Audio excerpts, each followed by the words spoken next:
This lady said, I am so happy to see that one of the most important takes I've been pushing for like 3 years at least, that liberal pseudo-empathy is just vainglorious moral preening derived of narcissistic grandiosity and superiority, and has nothing to do with caring or taking the perspective of some downtrodden, benighted other. Finally seems to be catching on among right-wing voices. That asinine suicidal empathy term is so sticky, but is entirely incorrect about the psychological machinations at play. And I agree with this entirely. And I've still used the term suicidal empathy because when I say it, people understand what I mean. But I definitely, and I've had some chatters say a better way to phrase it, and I can't remember what it is right now. But it's gonna take a while to rewrite those neural pathways to stop using the suicidal empathy terminology. Because she's completely right. And we've had this discussion before. It's not empathy. They don't know what empathy is. I just want to stop using the suicidal empathy term because it's like they are devoid of empathy. They do not have empathy, especially because they are the people who protect criminals and do not give a single shit about actual victims. So it's like, I don't like any terminology that just gets rid of the word empathy because I do not want to operate under their subversive language any longer. These are not people with empathy or sympathy. They are narcissistic activists who believe that they are fighting in some kind of revolution. They're murder drones. Homicidal apathy. It's feigned naivety done with malicious intent. That millennial woes quote about how conversations with leftists are impossible because they purposefully misunderstand things is just on point, like literally every time. Suicidal narcissism? That's pretty good. That's pretty good. Libs are the most pragmatic, transactional, unsentimental people alive. They use downtrodden groups to attack their enemies, break things, riot, subvert order, and just generally do their bidding. Because having a coterie of needy misfits who depend on shit libs for their political existence means they have a never-ending supply of marginalized groups that they can deploy to assist them to obtain more power. And this was never more obvious than it was during Black Lives Matter. Black Lives Matter did nothing to actually get anywhere with Black Lives Matter, right? Like, the entire point of their sentence, it just, like, they did nothing towards it. They bought themselves mansions, they bought themselves, like, nice lifestyles and vehicles. The people who set up the foundation were avowed Marxist. One of the women working as, like, a treasurer that helped with financials, she was a communist terrorist who was pardoned by Bill Clinton back in the 90s. So it's just like, if you didn't realize what was going on when Black Lives Matter was happening, it might be impossible to reach you.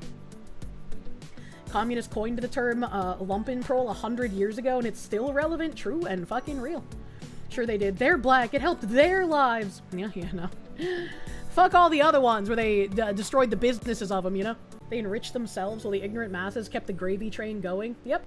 And anyone that tried to point out how it was a scam got either, you're a racist, or, well, I don't support the organization, but I support the messaging behind it. And it's like, that's exactly how they get you, man! The messaging behind it shouldn't be a specific focus on Black lives. That's what All Lives Matter was for. That includes Black lives. That's for everybody. But that was deemed racist because they wouldn't be able to keep the gravy train growing for their own Marxist initiatives. Alien Zombie, thank you. We will ultimately win in the end is the mentality we must have and act upon, whether it's in 5 years or 50 years. Do not the black pill. I say you definitely need to have that we will ultimately win in the end mentality, but some people will have that, well, we'll ultimately win, so I don't need to do anything. And it's like, that is the danger. Because if everybody adopts the we will ultimately win, so it's okay if I'm complacent, means we will never get there. So, and I'm not saying you're saying that, obviously. I'm just saying some people are like, oh, okay, yeah, we'll eventually win. Communism never actually prevails, so I could just not worry about it. Eternal vigilance is needed. It really is. It really is, unfortunately. They unironically did the 1984 thing of we are more equal than others. They did, unironically. That's a lot of the policies that we've been living under that have been, I would say, unconstitutional since they were set up. It doesn't matter that we had affirmative action for so long. That is, we are more equal than others. Everyone's favorite libertarian, Jeremy Kaufman, responded to this and said, Had an interesting conversation this weekend with an older relative whose politics are just be a good person. She's relatively wealthy and gives to the type of causes you would expect this type of person to give. She gives her time, too. She is actually a good person. I asked her if she was ever concerned that the causes she gave to would reduce the proportion of people like her in the world. She said that she thought the opposite, that she was inspired by the generosity and kindness of others, and that by giving she would increase the proportion of people like her. I said I believed she inspires her peers, but her peers aren't the people she's giving money to. Do they become productive and generous people like her? Or is she just increasing the proportion of people who are takers and don't give anything back? Despite decades of generosity, this was clearly a question she had never thought about. The implications made her uncomfortable, and the conversation basically ended after that. I wonder how many people actually consider that. Because that seems very goofy that she's like, yes, if I'm continuously giving to other people, surely that will inspire them to be benevolent as well. But, like he said, is she just increasing the proportion of people who are takers and don't give anything back? A lot of people who want to be a good person, and who are generally good people, want to believe that they're doing something beneficial. They don't want to believe that there are people who would take advantage of them and lie to them in order to acquire more of their resources because they are naive and gullible and want to just be a good person. But what if they aren't? Is always what keeps a lot of these people in line, but it's like you can't always think about that, man. That's why people make judgments, as it were. People who are generous don't want to believe that they are enabling bad behavior by doing so. It's why, like, I don't really want to do anything with any kind of, like, larger charity at this point, because, like, most of it goes to administration shit anyways, right? Most of it's not going to get to its intended destination. If I'm going to do charity, I want to do it on something that will have an actual impact on like, my life and the life of those who will live where I do after me, right? I want to, like, give to charities that are local to me, that are going to be concentrated in the local area, helping people locally who might be in need with something. Maybe it could be, like, helping with a pet shelter funds or something. I don't know. I'd have to look into it once I have an actual bit of time to not be spending money on repairs. Terrifying analogy to the present and future. Christian ethics must take this into account. Help the poor, yet do not be robbed. Yes.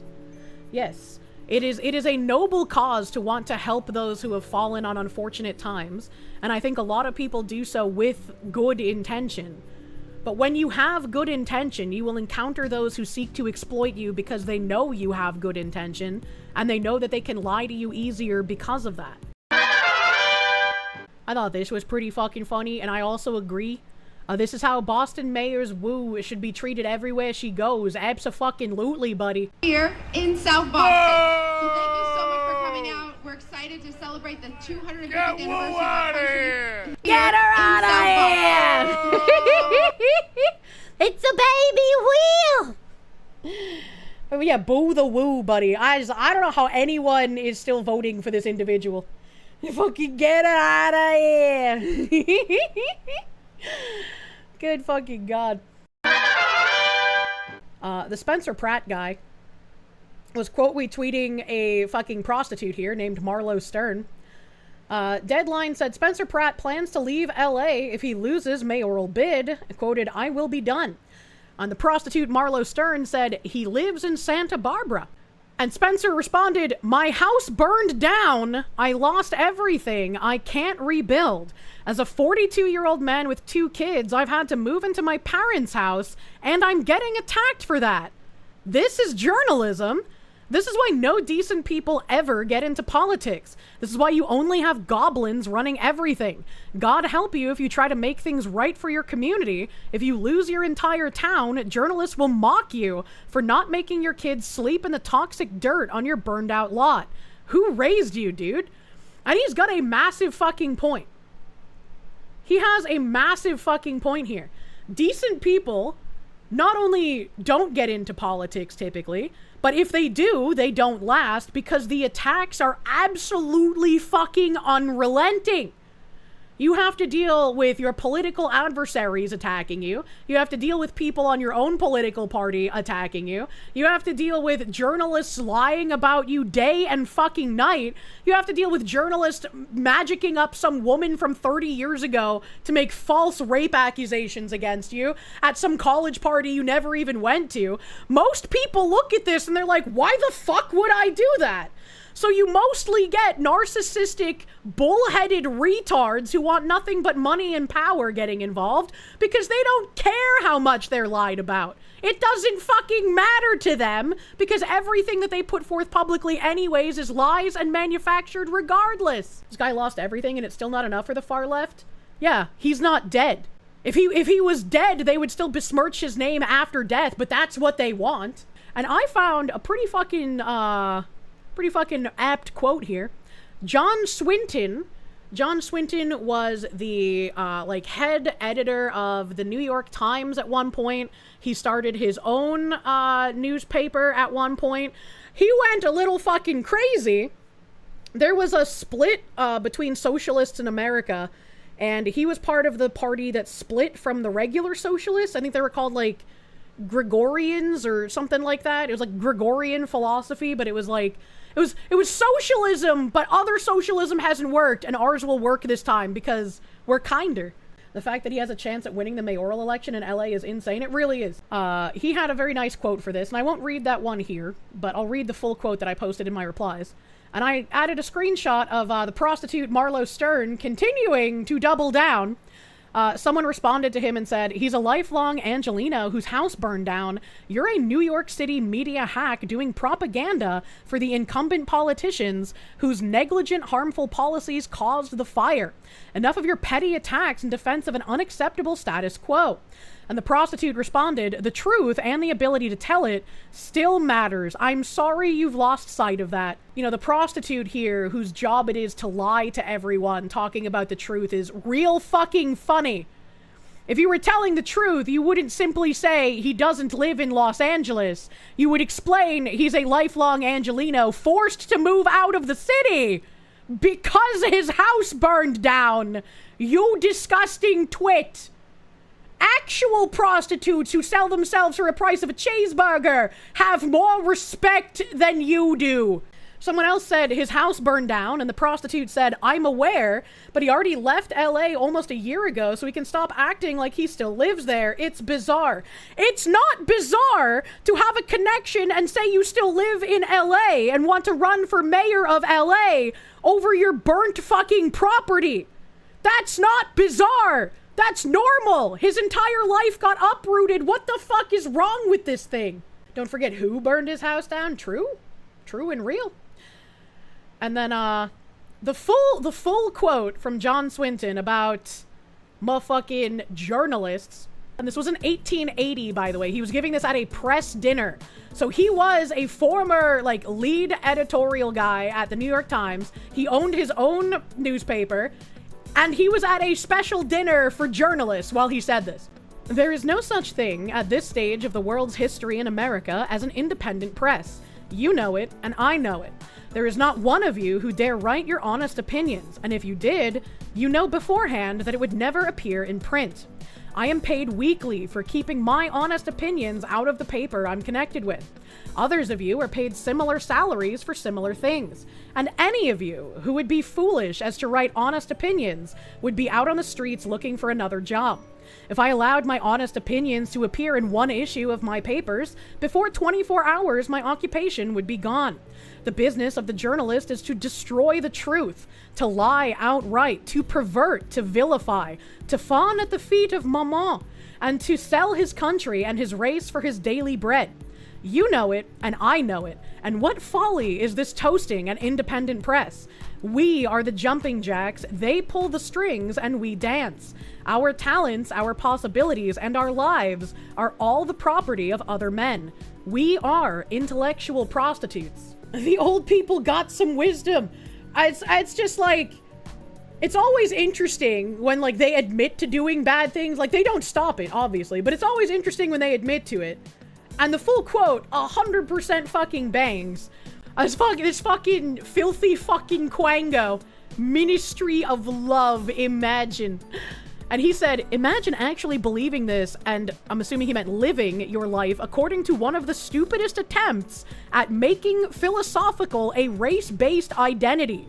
Sad from Kirsche as usual. I post a quote from a journalist denigrating his craft and other journalists, and this fucking freak of nature in the quote hones in on the word race in order to make something out of nothing. We're bullying journalists, brother! I don't give a shit if the journalist is white or black or Mexican or straight or transgender or some kind of amalgamation of like 7 different weird individualities. Bully the fucking journalist because they're a journalist. Their other identity factors do not fucking matter. That is indeed a Twitter schizo. Journalist has not been a real career path for generations. It's been propagandist from top to bottom for a very, very long time. It has. Wow, talk about completely missing the point of the quote. I was just like, imagine living your life so fucking obsessed with race, you can't even come together and sing Kumbaya with the rest of us bullying journalists. Honestly, there needs to be some kind of journalist registry. The business of news is a serious job that needs consequences for poor work. Yeah, it's kind of fucking befuddling, as it were. Very fucking befuddling. Always bully journalists because they're not human, and that's a fact.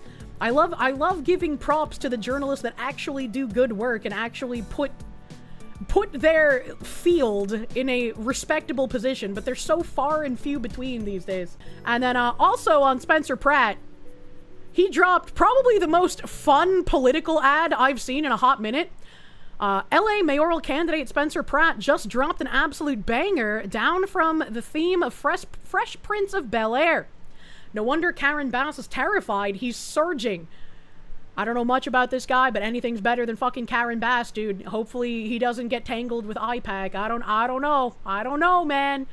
But this is probably the best response I've seen to like somebody being lied about. Like this is the gusto. When someone lies about you, turn it into money, turn it into votes, turn it into an advertisement for yourself.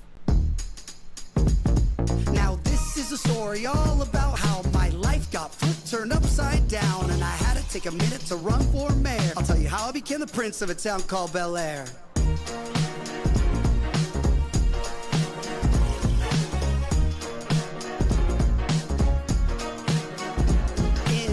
Los Angeles, Palisades, my backyard is where I spent most of my days. Feeding hummingbirds, relaxing all cool, avoiding all the bums outside of the school. When a couple politicians who were up to no good started making trouble in my neighborhood, I got at one little fire, my mom got scared and said, "You're moving in with Harvey Levin in Bel-Air."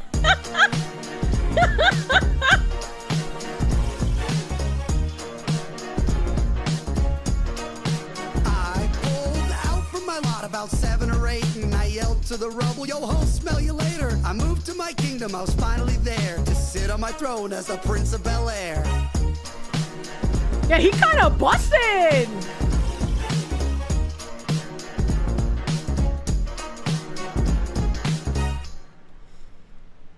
I know next to nothing about this guy, but I fucking hope he wins. That's pretty fucking based.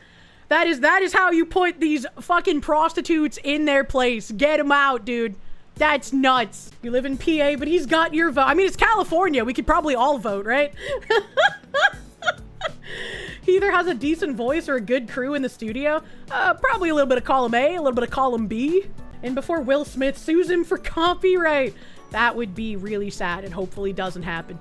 Hopefully doesn't happen. Have you ever wanted a pet, but the responsibility of remembering to feed and water something alive is a horrifying prospect? Get your very own Korsche today. This little guy is too low IQ to understand it's not alive. Do you already own the Conco's My Little Padded Room Magical Girl Kirsche plush? Well, get this companion Korsche to keep her company. Or maybe you just want to commit war crimes with a reliable partner who won't snitch to Interpol about your dastardly doings. Get your Korsche today.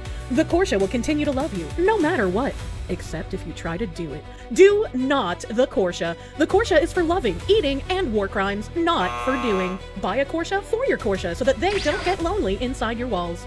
Korsches are valuable employees of Korsche Mart, and if you find a Korsche reverted back to a Kirsche, please call 1-800-KORSCHE now to have her return to her original residence. Korsches are also an endangered species due to severe retardation, overeating, and excessive use by world powers and military conflicts. Please know that owning a Korsche does not give you the right to do it. The feds are listening to your every move. If you or a loved one has been assaulted by a Korsche, contact authorities immediately, as you will not make it. You can buy your very own life-size Korsche or a Korsche for your Korsche starting May 8th at 3 p.m. EST through June 5th at 8 p.m. EST.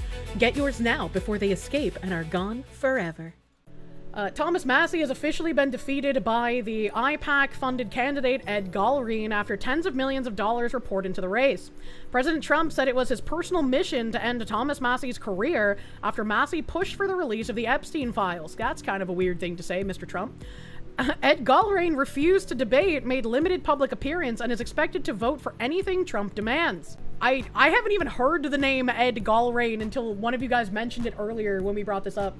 I hope you're going to put him out of business tomorrow. I'm in the Oval Office, and we're in a fight against the worst congressman in the history of our country. His name is Thomas Massie. He's from Kentucky.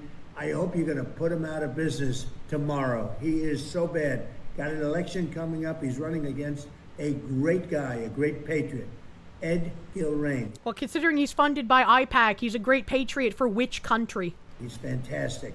But forget that. Massie's the worst congressman in the history of our country, always voting against Republicans and good values. So get rid of Thomas Massie. You know? Raphael, thank you. Massie's a grandstanding asshole. Used the list for bullshit clout. Massie and Marjorie Taylor Greene never gave a fuck about the list when Biden was in office. Marjorie Taylor Greene does strike me as a very genuine individual. Massie's biggest donor is Zionist Jeff Yass. Jeff Yass, queen! Pro-mass immigration libertarian billionaire. IPAC tracker doesn't include him because Tess agrees with the leftists who run the website. What the fuck? What the fuck? Massie has largely been an obstacle, in your opinion? It just seems like another fucking situation where it's like both are bad. It's another Ohio. It's another fucking Ohio, buddy. Yeah, Andy Barr wins Republican primary for McConnell's seat in Kentucky. Mr. Barr, who serves in the House, consolidated support among Republicans in part by securing the endorsement of President Trump. I don't know anything about Andy Barr, but anyone who replaces McConnell, it can't be worse than that, surely, right? Surely, right? I am serious. And don't call me Shirley. He's brain dead at this point, so it's not like he was probably trying. I'm Mitch McConnell. Feed me poor people. I beg your pardon? Feed me! No, that wasn't him, was it? Was it him? The fucking, like, crippled wheelchair old man who's like, please, oh god, please just bomb the Middle East one more time before I die. I just wanna see fire and burning human flesh one more time. Is that him? Is that him in the meme? No, that was McCain. Oh, okay. Yeah, Holden Bloodfeast. Thank you. I couldn't remember the meme name. Holden fucking Bloodfeast. Mitch isn't that lucid. Now we just need to lose Lindsey Graham. Oh, it's so nice. It's so nice replacing some of these people. Hopefully Dan Crenshaw's next. Oh my god. Don't disrespect the turtles by calling Mitch a turtle man. Jeb! Jeb can still win! He's still in the race! So I saw this, and I think this would be kind of interesting for a discussion, right? Jeanine Pirro said, if your teen, parents, is a curfew violator, you are subject to a $500 fine each and every time. And if there are crimes under contributing to the delinquency of a minor, you face up to 6 months in prison. And I am not shy about looking for jail time. Now, I see this as like, okay, if we want like a quick fix to all of these teen takeovers that keep happening, this I guess could be like a really short interim fix to it. However, I don't like the idea of this because, as everyone knows, teenagers are assholes. All right? And even I, when I was a teenager, when I would be subject to my meme doing certain things like, you're not allowed out in the backyard, or no, you can't go out with your friends, or no, even though you're older as a teenager, you still have a 9 p.m. bedtime. You know, things like this where it's like, I felt like I'm not being treated the way that I should be treated for my age. And even at that time, I understood that obviously my mother was way too lenient with me and I could do whatever the fuck I want. And that would never get replicated at my grandmother's house. But I felt like my grandmother was way too strict and did not treat me the way that I should be treated for my age and did not give me extra responsibilities as I grew older. She treated me essentially like a child. And so I would frequently threaten her with calling CPS. Obviously, I never did, but I would still make the threat. And so, if even I was making that kind of a threat towards a guardian that was not a bad guardian, how many children would look at their parents and be like, you're gonna do what I fucking say, or I'm gonna break curfew and you're gonna get thrown in fucking prison? Jesus Christ, Foxu, that escalated. Kids say stupid things all the time. It's part of being a kid. Yeah, but this makes me worried.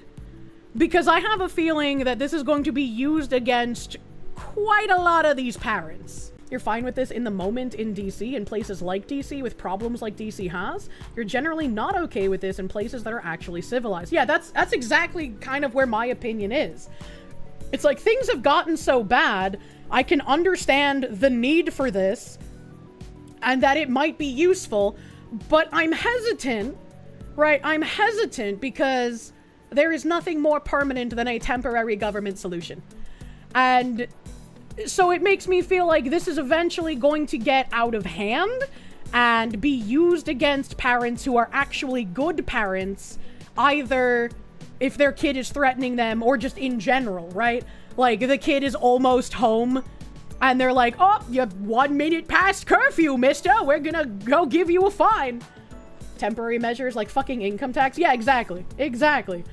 So it makes me very nervous, and I don't like it in principle. I understand why it's being trotted out, but I don't know if this is really the answer to fix these kinds of things. I'll let her give the full speech. And on Friday, I made it clear that I was going against the parents who take and refuse to take responsibility to stop this kind of thing.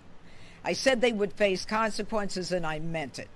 I talked about DC code, and I want to reiterate, it is 22-811 that I am going to use to prosecute you for contributing to the delinquency of a minor.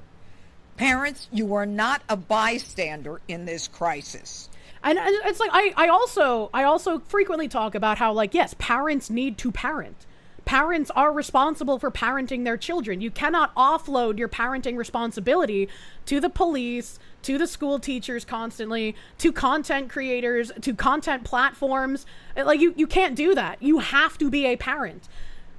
But I take umbrage with the government getting involved and, like, forcing this kind of stuff on people. And it's like, I think it's very similar to something I brought up a few streams ago, where it's like cities end up having ordinances because you get that guy who lives there who has the deconstructed rusting car in his property. He's got the barrel full of fire. He's got like shingles falling off his roof. He's got busted windows. He's got crackheads there all the time. His lawn hasn't been mowed in like months, dude. It's like a jungle now. Right? Like, we were talking about that. Cities shouldn't have to make ordinances for that fucking guy, but sometimes they do, so that more of that fucking guy doesn't move in.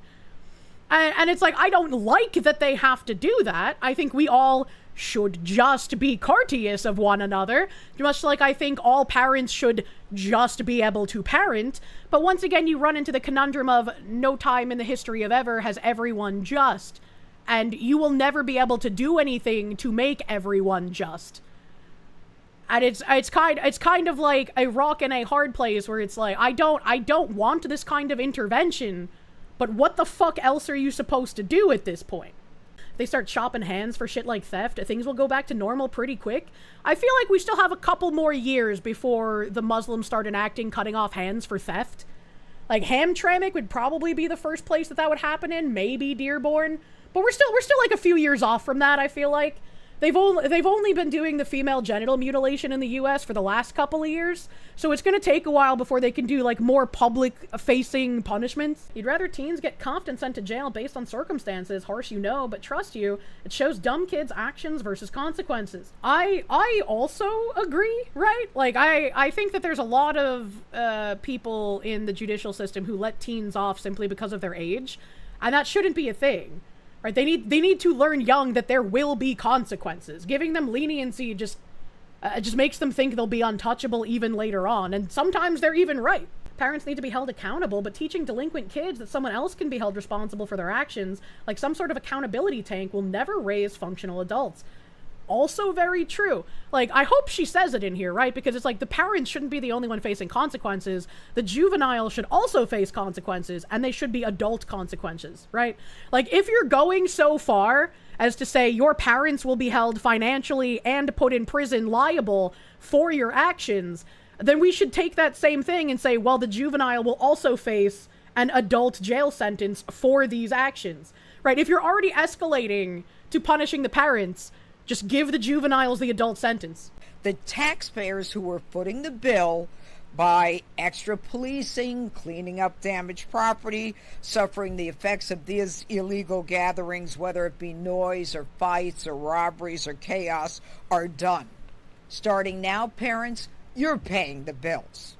And if you know where your teen is and what your teen is doing, and you allow them to continue their conduct and continue to allow them to flourish. Oh man, this just had me have a flashback. There was a video that went super fucking viral. It was during the Black Lives Matter riots. There was like some, I don't know if he was like a teenager, if he was over 18, but there was like some black kid that went out to one of these riots, and his mom came in and she just fucking grabbed his ear and started yelling at him, being like, you're not coming out here, you're not doing this shit, this isn't you, you're gonna get the fuck back in the house. Like she just like manhandled her son and got him the fuck out. I was like, bless, based fucking mother. That is exactly what all of these people should have their parents doing. That shit was hilarious. Yeah, that was great. That was fucking great. Then we're gonna prosecute you. And you can't just say, well, I really didn't know, I'm not so sure. This is going to be a strict liability crime and a strict liability prosecution. Now, how am I going to do this? When teens are repeatedly violating the curfew, when they're repeatedly truant from school, when they possess alcohol or drugs, no matter how much, it doesn't mean that they have to be prosecuted. Oh, my mom would have failed this one. She gave the neighborhood kids so much alcohol, dude. Oh my god. I don't know if she ever gave any of the kids drugs, because I didn't do drugs. I was not a druggie in high school. I waited until I was of adult age to do the marijuanas, because it was kind of like, if I saw my mom do something, I was like, yeah, I don't want to do that. I was like, if my mom is doing it, it's probably bad, and I should stay away from it. The stories of your mom, that's kind of the point, you know? When they are violating a court order, or when they're already a PINS, a person in need of supervision, or committing criminal offenses like we saw in Chipotle, we're coming for you, and we're coming for your parents. If your teen, parents, is a curfew violator, you're subject to a $500 fine each and every time. And if there are crimes under contributing to the delinquency of a minor, you face up to 6 months in prison. And I am not shy about looking for jail time. I believe her. I believe her when she says that. But again, I feel a little weird about giving fines and jail time to the parents. Because it's like, I would want to support this because it feels like we've hit a brick fucking wall in which parents are not parenting and teens are committing tons of fucking crimes and not getting any punishments for them. But the first part in fixing that is to actually arrest the teens, hold the teens, keep the teens in prison for whatever amount of time is necessary for the crime they committed. Stop giving them leniency because they are teens. Once we can do that, I don't think we would need to go after the parents. Because this is kind of like, yes, the parents should parent, but like, how much are the sins of the child also the sins of the father? Sometimes kids just end up lashing out at their parents, even if they had a good upbringing. Sometimes they just want to say fuck you to their parents. And again, if someone like myself, who I feel, even if I had like instances of not being like the best person ever when I was a kid, I still feel like I was fairly normal. If even I would make threats of like calling CPS to my grandmother, I never did it, but I can only imagine these teens who actually do commit crimes would have zero qualms with getting their father or their mother taken away because of their actions. I think that some of these people would just absolutely not fucking care. You're eternally fearful of having a child who, despite perfect parenting, is just a fucking asshole in personality. I am also terrified of that. But it's like, I hope that I can at least be decent enough that they turn out okay. Your cousin's son dropped his dad because he was told to stop playing video games. He's 10 years old. There's one specific case that I think of all the fucking time, and it was this little girl who lied about her father. I think she was like 13 or 14 at the time. She lied about her father having sexually assaulted her and got her father put away for like decades. And even after she recanted and told people that she lied after he had been in jail for like 10 plus years, they still wouldn't like let him free. And it was like the most wild fucking thing I had ever read. Jesus fucking Christ. Yeah, it was horrific. I'm pretty sure I read a story last year where, like, the guy actually did get out. Daughter says she falsely accused her father of rape. Chania Kelly, who says she falsely accused her father of rape, said that her mother, Charade, had pressured her to make the claims. Bro, why would you ever get involved with a woman whose name is Charade? That is, like, the biggest red flag I could think of. Like, that, the only thing redder of a flag than being named Charade is being named, I will literally fuck up your life, no seriously, and my last name is Smith. Like, what are we doing? Chania Kelly's testimony in 1997 put her father Daryl in prison for rape. But now at age 24, Chania said that her claims were false. And this article was in 2013.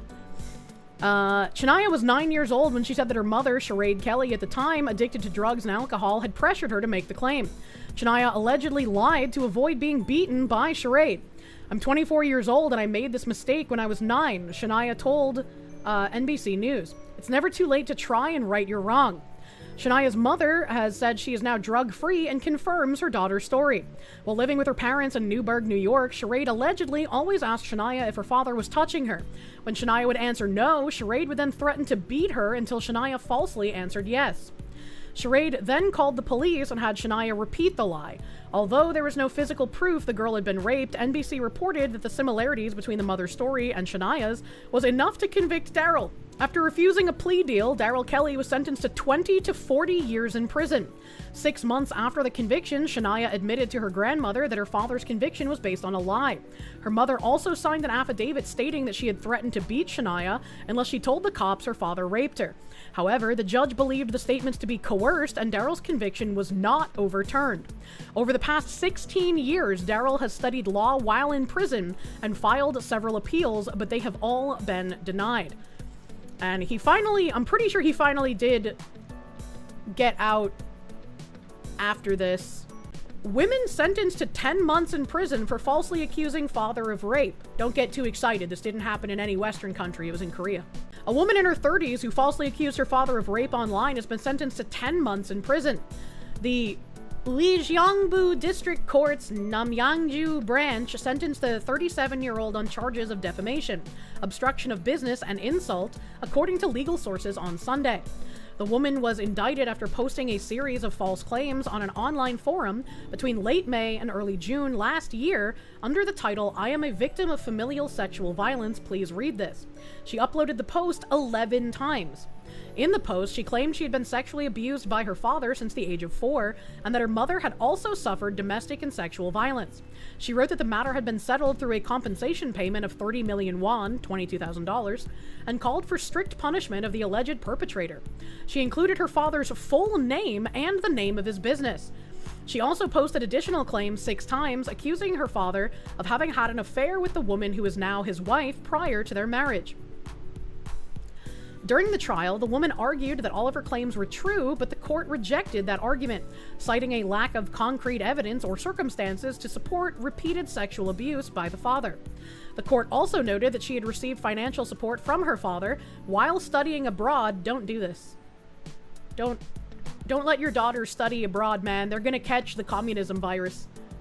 And after returning to Korea, in 2021, she demanded a large sum of money to run a cafe, and began making accusations of sexual abuse only after the request was refused. Good lord.